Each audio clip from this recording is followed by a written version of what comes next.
Chapter 129. Asmahael's speech about the nature of Jehovah. 7th August 1841.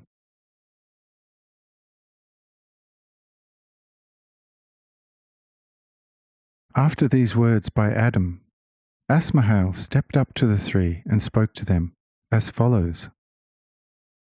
Listen, you three, Jura, Busin, and Hohorion.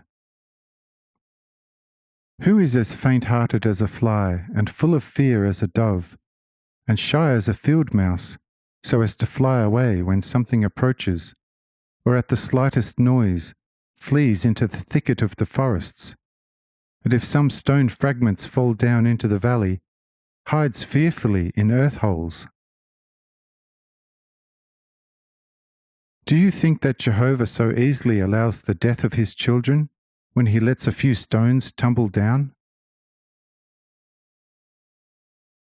If killing gave him pleasure, this would have been the case already from eternity. And if in this way he were a friend of death, truly you may be assured that he would not have created an earth, a moon, a sun, and all the stars with their great wonders of creation, and not even a mote.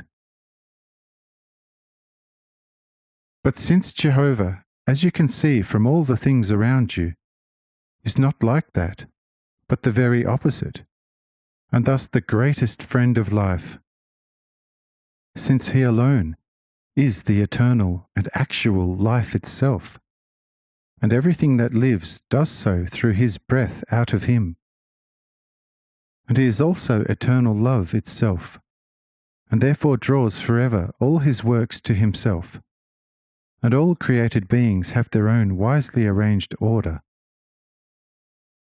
However, the children are free in their will and actions, and are not bound in any way, except that they have to live, and that because Jehovah is a friend of life and not of death.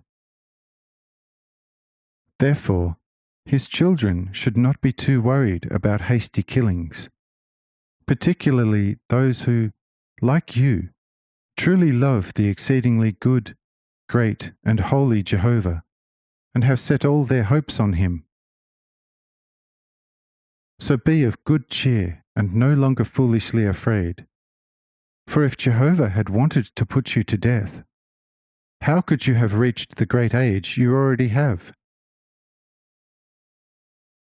However, there will come a time on earth when your descendants, to the end of their trial life on earth, will never reach the age you have, although there will be many among them who will love Jehovah more than you now do.